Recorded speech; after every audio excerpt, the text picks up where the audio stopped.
I had to go today and pick up my groceries. I've got a bread, and I got 3 pounds of ground chuck.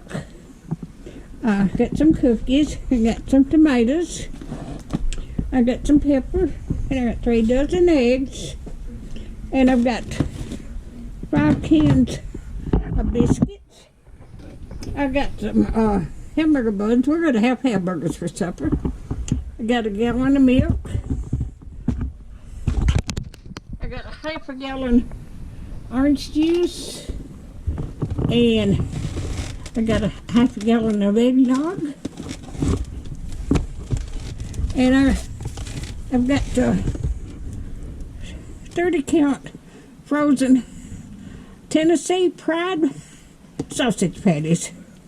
And then I got a pound of bacon. But this is my haul today.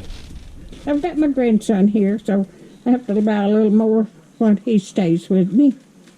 So this is what I got today. If you like my videos, just like, share, and subscribe, and hit that bell when you want to be notified when I got another video coming back. Thank you so much for watching. Y'all have a wonderful week, and Merry Christmas, everyone.